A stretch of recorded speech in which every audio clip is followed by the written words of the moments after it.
자기야, 내가 이번에 투자한 비트코인만 오르면 강남집 경매 넘어가는 거 다 막을 수 있어. 이 옆편 너가 정신 나갔냐? 사실은 알트 잡코인에 몰빵했어. 인생은 한 방.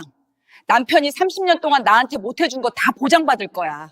야, 이 옆편 내야 네가 집을 담보로 비트코인을 내. 정년 나갔어. 기다려봐. 이제 곧 2배 갈 거야. 엄마, 내 전세금 3억 어디로 간 거야? 나 다음 달에 결혼식이란 말이야.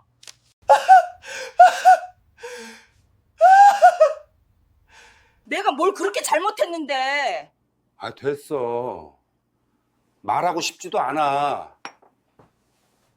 외도가 주요 사유라면 최소 8억 원 가능할 것 같습니다.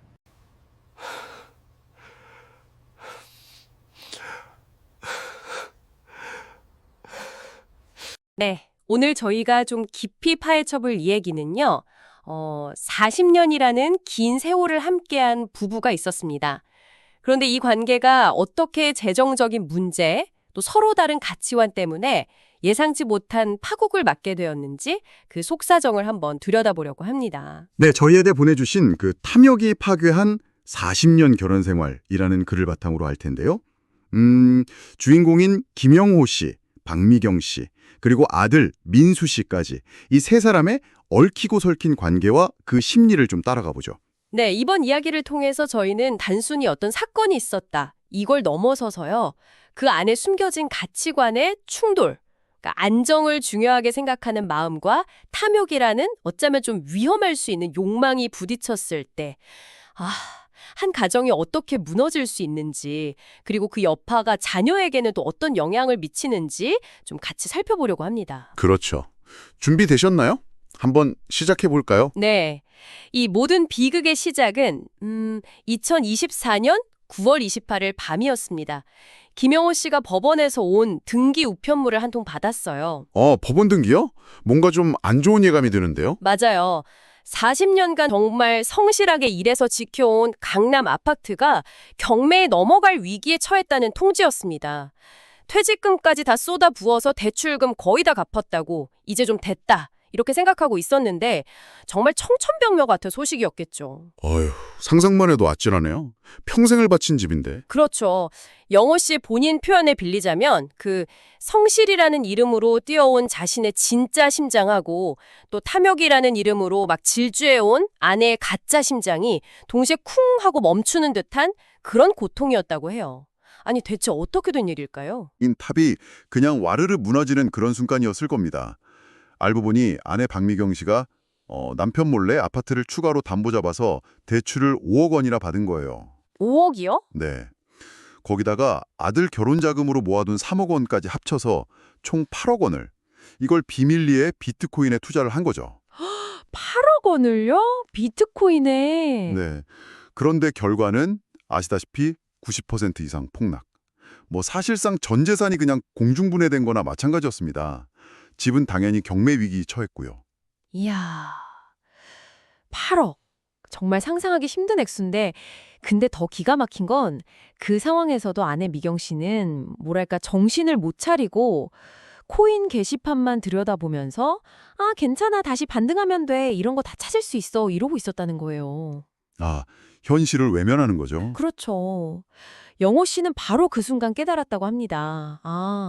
아내가 사랑한 건 내가 아니라 내가 벌어다 주는 그 안정 그리고 부였구나. 근데 그게 자기 기대만큼 안 채워지니까 이렇게 위험한 도박판에 뛰어들었구나 하고요. 우리 이제 정말 끝이야? 이 말이 그냥 절로 나올 수밖에 없는 상황이었던 거죠. 바로 그 지점입니다. 이게 단순히 돈을 잃었다 이 문제를 넘어서는 거예요. 40년간 철석같이 믿어왔던 관계의 어떤 근간, 그리고 자신이 평생 추구해왔던 그 성실함이라는 가치 자체가 송두리째 부정당하는 그런 경험이었을 겁니다. 네, 그렇죠. 이걸 목표로 삼았는데 미경 씨는 아니었던 거죠. 야, 다들 그렇게 해서 부자 되는 세상인데 하면서 더 빠르고 더 큰 부를 갈망했던 겁니다. 미경 씨가 당신만 왜 그렇게 겁이 많아? 이렇게 쏘아붙인 말은 단순한 불평이 아니라 어떻게 보면 영호 씨의 삶의 철학 자체의 정면 도전이었던 거죠. 자신의 탐욕을 정당화하려는 그런 거였군요. 그렇죠. 자신의 행동을 정당화하려는 방어 기제였던 셈입니다. 여기서부터 이제 두 사람 사이에 도저히 좁힐 수 없는 그런 가치관의 균열이 확 드러나기 시작하는 거죠. 아, 근데 그 균열이 다음 날 아침, 그러니까 9월 29일에는 더 심하게 벌어집니다. 미경 씨가 반성은커녕 오히려 영호 씨 탓을 하기 시작해요. 아, 또 남 탓인가요? 네, 5년 전에 당신이 송파 아파트 사자고 할 때 망설이지 않았냐. 당신의 그 고리타분한 성실함 때문에 우리가 기회를 놓친 거다. 그래서 내가 나설 수밖에 없었다. 뭐 이런 논리예요. 이건 뭐 전형적인 책임 전가 패턴인데요. 자신의 그 투기 실패라는 명백한 사실은 쏙 빼놓고 과거에 남편이 신중하게 내렸던 결정을 문제 삼아서 지금 이 상황의 원인으로 돌리는 거잖아요. 맞아요. 그러니까 영호 씨 입장에서는 얼마나 어이가 없었겠어요. 그래서 내가 당신한테 성실함을 보장했지 언제 탐욕의 끝을 보장했냐 이렇게 되묻고 특히 아들 결혼 자금까지 손댄 건 명백한 도박 아니냐 이렇게 지적을 하죠. 그건 당연한 반응이죠. 정말 할 말이 없네요. 그러자 미경 씨가 이제 감정이 폭발해 버립니다. 막 소리로 질러요. 내가 이 집을 어떻게 지켰는데 나는 당신의 방패였어. 당신의 그 지긋지긋한 열등감을 채워주는 도구였다고. 이러면서 자기가 아끼던 그 비싼 도자기 접시 있잖아요. 그걸 그냥 바닥에 내던져서 깨뜨려 버립니다. 와, 이 장면 정말 많은 걸 생각하게 하더라고요. 맞습니다. 그 깨진 접시가요. 단순히 그냥 비싼 물건 하나가 부서졌다 이런 의미 이상을 갖는다고 봅니다. 그건 아마 40년 동안 위태위태하게 유지되어 왔던 그 결혼 생활 자체, 또 아들의 미래에 대한 어떤 희미한 희망, 그리고 미경 씨가 그토록 집착했던 어떤 사회적인 지위나 허용심 같은 것들이 한순간에 그냥 산산조각 나버렸다는 걸 보여주는 굉장히 강력한 상징인 거죠. 아, 그렇군요. 네. 당신은 평생 돈만 봤어 라는 영호 씨의 그 절망 섞인 외침과 그럼 나를 부자로 만들어줬어야지 라는 미경 씨의 그 원망 섞인 응수, 이 대화만 봐도 이 부부가 얼마나 서로 다른 세상을 살아왔는지, 또 소통이라는 게 얼마나 철저하게 단절되어 있었는지를 그냥 극명하게 보여주는 대목입니다. 네. 참 안타까운데 이 비극이 여기서 끝나지 않고 다음 세대인 아들에게까지 그대로 이어집니다. 그해 10월 7일인데요. 아들 민수 씨가 우연히 부모님 집 등기부등본을 보게 돼요. 아이고, 뭘 봤을까요? 집이 경매 직전이라는 사실을 알게 된 거죠. 충격을 받았는데 하필 그때 아들 집에 들른 어머니 미경 씨는 여전히 현실을 부정하고 있는 거예요. 아들한테 요즘 인공지능 주식 투자가 좋다더라. 뭐 이런 걸 권유하고 심지어는 아들 민수 씨 이름으로 몰래 코인 계좌를 만들어서 투자했다는 사실까지 실토합니다. 정말 믿기 어려운 행동인데요.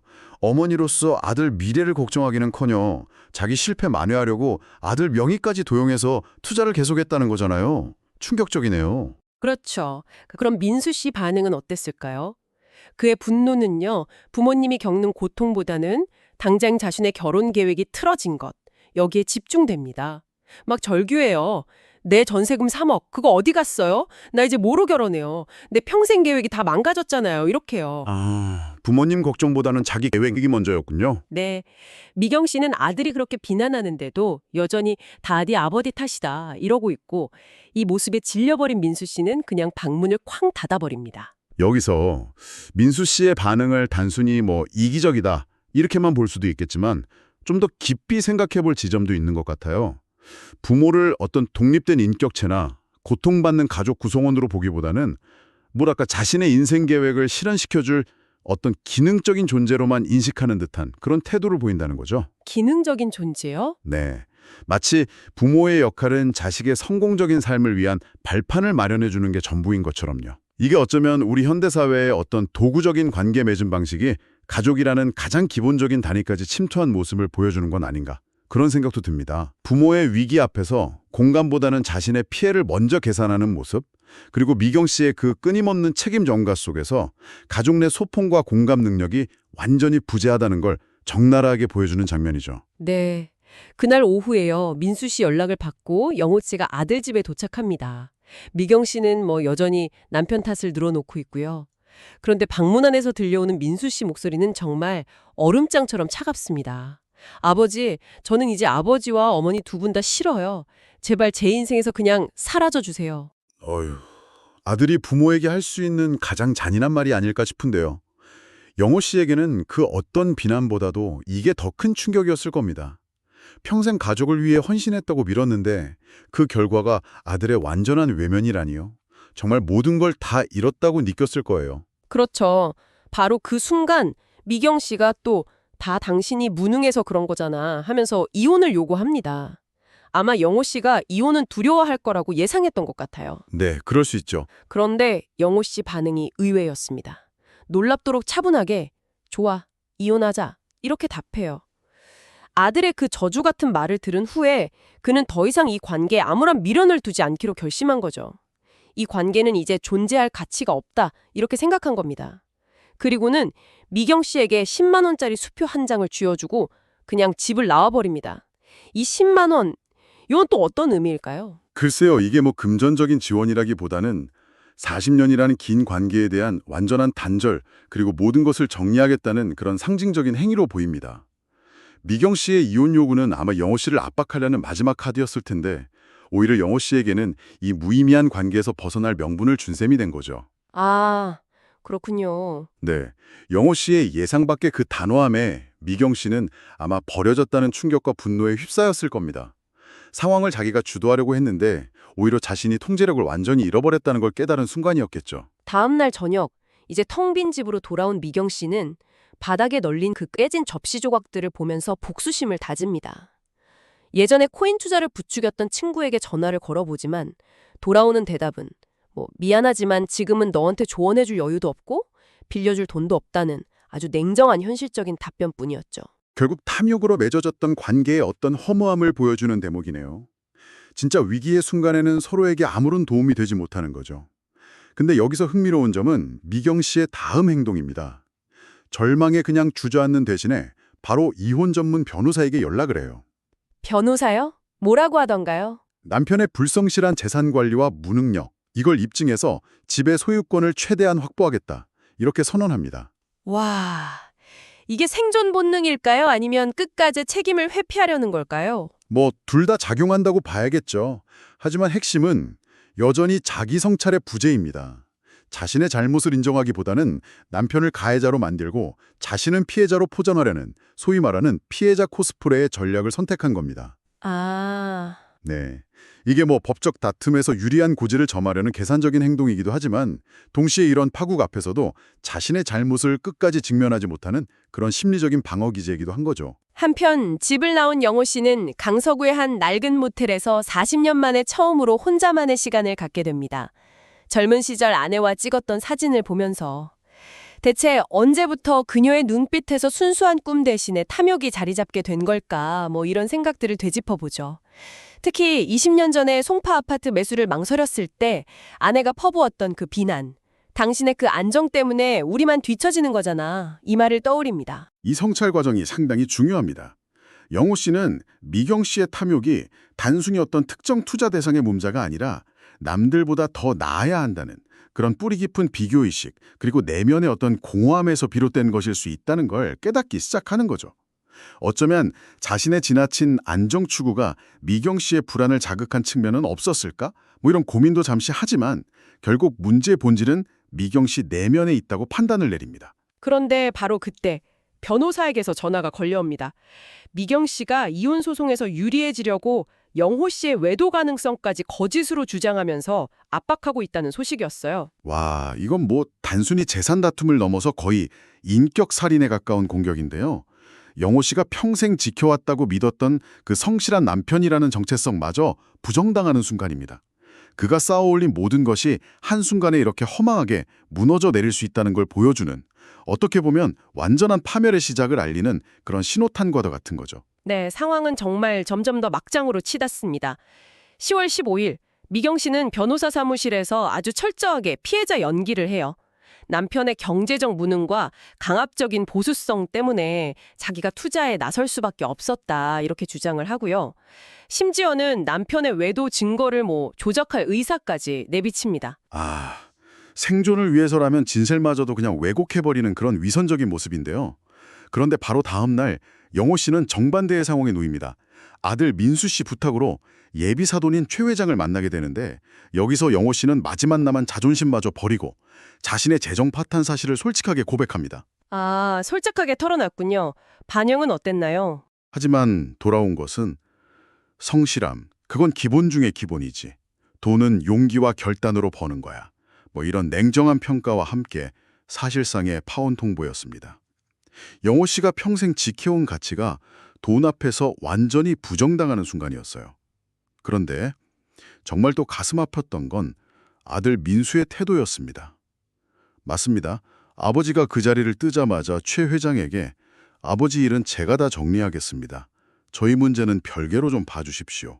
이러면서 아버지를 마치 정리해야 할 문제처럼 취급하고 자신만 살 길을 찾으려는 그 모습. 이건 아마 영호 씨에게 아내의 배신보다 훨씬 더 깊은 상처를 주었을 겁니다. 네. 자본주의 논리 앞에서 성실함의 가치가 무너지는 것도 참 서글픈 일이지만 가장 믿었던 아들에게 존재 자체를 부정당하는 그 경험은 그를 정말 나락으로 떨어뜨렸을 거예요. 결국 민수 씨는 예비 신부에게 이별 통보를 받게 됩니다. 10월 17일 그는 절규하면서 아버지에게 전화를 걸어요. 어머니한테 책임을 물어서 돈을 받아내라. 그래서 자기가 결혼할 수 있게 해달라. 그렇게 못하는 아버지는 비겁하다. 막 이렇게 울부짖습니다. 아, 마지막까지 민수 씨의 관심은 오직 자신의 좌절된 계획과 돈이군요. 아버지를 자신의 문제를 해결해 줄 어떤 도구로만 여기는 그 태도가 전혀 변하지 않았네요. 그렇죠. 영호 씨는 이제 정말 마지막 희망마저 놓아버린 것 같습니다. 아빠는 네가 원하는 그런 능력 있는 아버지가 되지 못했다. 이렇게 체념하면서 더 이상 아무것도 해줄 수 없다고 말합니다.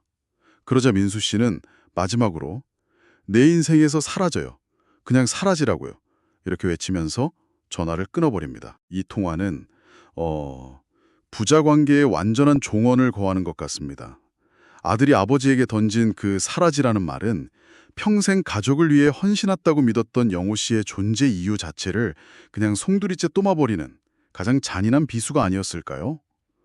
영호 씨는 아들의 기대를 충족시키지 못한 자신의 무능을 인정하면서 그렇게 마지막 남은 관계의 끈을 스스로 놓아버린 거죠. 네, 시간이 흘러서 2025년 3월 드디어 법원의 조정 결과가 나옵니다. 재판부는 미경 씨의 도박성 투자가 파탄의 주된 원인이긴 하지만 영호 씨의 어떤 경제적인 안일함도 일부 책임이 있다고 판단합니다. 그래서 아파트 매각 후에 남은 돈 약 1억 2천만 원 정도를 미경 씨에게 60%, 영호 씨에게 40%로 분할하라는 결정이 내려져요. 위자료 청구는 기각되었고요. 미경 씨는 자기가 원했던 결과는 아니었겠죠. 그래서 분한 표정을 지었다고 하고요. 네. 법적인 판결은 이렇게 객관적인 책임 비율을 나눴지만 이게 40년 세월 동안 쌓인 그 감정적인 앙금까지 다 해소해주지는 못하겠죠. 미경 씨는 약간의 돈은 얻었지만 결국 가족, 친구, 사회적 평판 같은 다른 모든 것을 잃어버린 셈이고요. 반면에 영호 씨는 재산 대부분을 잃었지만 어쩌면 그 지긋지긋했던 관계로부터의 자유를 얻었다고 느꼈을지도 모르겠습니다. 법원을 나서는 영호 씨를 미경 씨가 붙잡고 울먹이면서 원망을 쏟아냅니다. 하지만 영호 씨는 더 이상 흔들리지 않아요. 아주 담담하게 말합니다. 당신은 40년 동안 단 한 번도 나를 제대로 본 적이 없어. 당신은 항상 나를 돈으로만 평가했고 결국 나는 당신에게 쓸모없는 존재가 되었지. 이제 나도 당신에게 쓸모없는 존재가 될 거야. 나는 내 남은 인생을 오롯이 나 자신에게 쓸 거다. 이렇게요. 그리고 마지막으로 너희들이 나에게 사라지라고 했으니 나는 이제 정말 사라질게. 이 말을 남기고 떠납니다. 아들에게는 미안했다고 전해달라는 말과 함께요. 영호 씨의 그 마지막 말은 40년이라는 긴 관계의 본질, 그리고 파탄의 원인을 아주 정확하게 꿰뚫고 있는 것 같습니다. 돈이라는 잣대로만 평가받았던 관계의 어떤 허무함, 그리고 이제부터라도 자신의 삶을 되찾겠다는 그런 조용한 선언처럼 들리네요.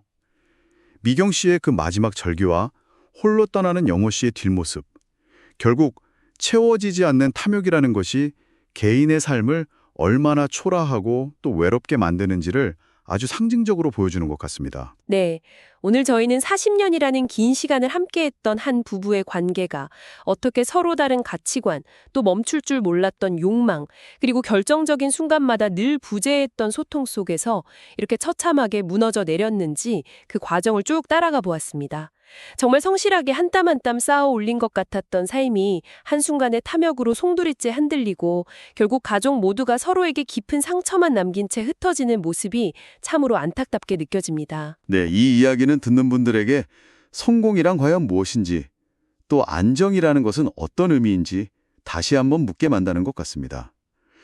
긴밀한 관계, 특히 부부 사이에서 재정적인 안정이라는 건 과연 얼마나 중요한 걸까요? 또 서로 다른 가치관이나 위험을 감수하려는 성향의 차이를 어떻게 건강하게 조율해 나갈 수 있을까요? 더 나은 삶을 향한 어떤 건강한 야망과 관계 자체를 파괴하는 파묘의 경계는 또 어디일까요? 이 이야기는 어떤 명쾌한 답을 딱 제시해주기보다는 듣는 분들 스스로 이런 질문들을 좀 곱씹어보게 만드는 그런 힘이 있는 것 같습니다. 마지막으로 한 가지 질문을 더 던져보고 싶습니다. 이야기는 영호 씨가 어떤 자유를 느끼면서 마무리되는 것처럼 보이지만 어떻게 보면 그는 사실 모든 것을 잃고 아주 텅 빈 노년을 마주하게 된 것이기도 하잖아요. 어쩌면 그가 평생 고집했던 그 안정이라는 가치 역시 미경 씨의 탐욕과는 다른 방식이긴 하지만 관계를 좀 경직시키고 소통을 가로막는 또 다른 격이 되지는 않았을까 하는 생각도 해볼 수 있을 것 같아요. 그럴 수도 있겠네요. 안정에 대한 집착이 또 다른 문제를 낳았을 수도 있다는 말씀이시죠. 네. 단순히 돈의 문제를 넘어서서 관계 안에서의 진정한 안정이란 무엇일지, 또 가족이라는 울타리 안에서 각자의 다른 욕망과 가치들을 어떻게 조화롭게 만들어갈 수 있을지 오늘 저희가 나눈 이 이야기가 여러분께도 깊은 울림과 또 성찰의 계기가 되기를 바랍니다.